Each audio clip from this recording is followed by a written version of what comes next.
Maldita criada, expresó Reina Gallegos. Pero mañana la suspenderé. Que me haga esto a mí, que no me quiera hacer caso si yo soy la ley en este instituto, gritó a todo pulmón.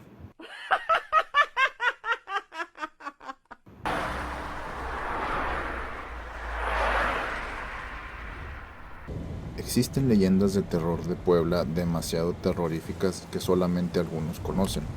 Este tipo de relatos únicamente pueden ser escuchados o leídos si visitas alguno de los denominados pueblos mágicos del estado, pues son parte de la cultura local. Existen numerosas leyendas que se ciernen en torno al Instituto Cultural Poblano.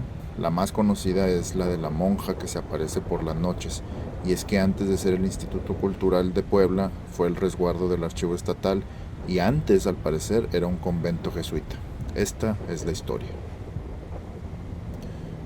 Reina Gallegos, directora del Instituto Cultural hace ya algunos años, fue presentada en el cargo, el cual se había ganado más por compadrazgos que por méritos propios.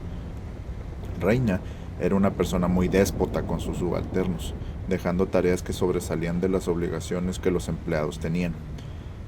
Pero parece que tenía más ahínco en hacerlo a una señorita, que al llegar al trabajo nunca le cayó.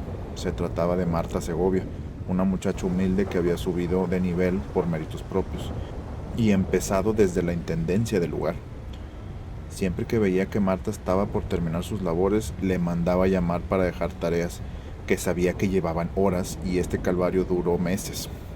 Hasta que un día que Marta se enfermó y quiso hacer lo mismo a otra persona, esta no se dejó y lo tuvo que hacer la misma directora del plantel. No sabía que a Marta constantemente se le aparecía la monja, pero nunca le hizo daño alguno, quizás porque en el fondo sabía que la muchacha no tenía en su alma ningún mal. En cambio, con la directora todo cambiaría. Maldita criada, expresó Reina Gallegos. Pero mañana la suspenderé. Que me haga esto a mí, que no me quiera hacer caso si yo soy la ley en este instituto, gritó a todo pulmón. A lo que solo una carcajada se escuchó. ¿Quién anda ahí?, gritó de nuevo la directora. En eso, cuando volteó, la monja estaba a su lado. Ahora sabía por qué nadie se quería quedar en el instituto fuera de horario, y la directora se desmayó.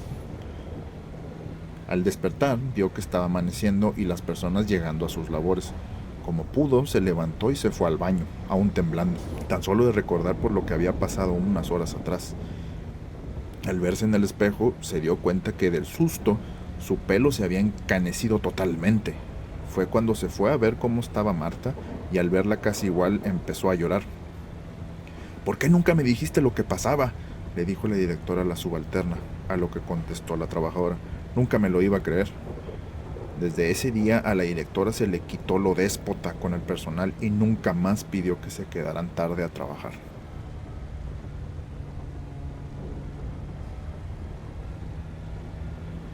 La batalla de Puebla fue un enfrentamiento con sede en la ciudad de Puebla el 5 de mayo de 1862, en donde el ejército mexicano, a cargo del general Ignacio Zaragoza, luchó contra el Segundo Imperio francés, en lo que se le llamó la Segunda Intervención Francesa en México. Los combatientes mexicanos salieron victoriosos de ese conflicto armado que costó la vida de miles de soldados, entre ellos grandes héroes de la patria.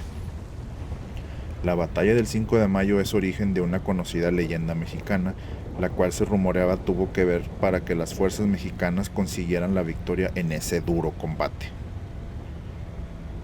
Cuenta la historia que mientras los soldados esperaban la orden para emboscar a los franceses, ellos acamparon cerca de una gran colina, la cual les proveía de una vista panorámica para estar alerta en caso de que el enemigo se acercara a su posición.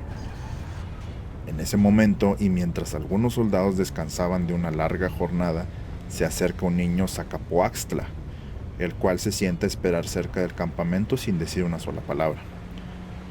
Pasaron varias horas y el general al mando de los hombres ordenó a uno de ellos subirse a la copa de un gran árbol para ver si había algún peligro cerca. Sin embargo, este trabajo era muy agotador, ya que el peso del hombre le impedía llegar a la cima. Al ver cómo los soldados intentan trepar al árbol sin éxito, el chico se ofrece a hacerlo y ellos acceden. En un abrir y cerrar de ojos, el pequeño ya estaba en la rama más alta del árbol, y en ese momento se dio cuenta de que un gran ejército francés se acercaba rápidamente a su posición. Los soldados preparan sus armas y le dicen al niño que baje del árbol, pero el niño continúa dándoles información sobre el enemigo. Comenzó un enfrentamiento armado entre mexicanos y franceses que duró todo el día, pero al final valió la pena porque las Fuerzas Armadas del país ganaron la batalla. Cuando todo se calmó, tomaron el cuerpo del niño y lo llevaron a la ciudad. Fue enterrado y el alcalde lo llamó el héroe de la batalla de Puebla. Sin su valiosa información, los soldados no habrían logrado la victoria.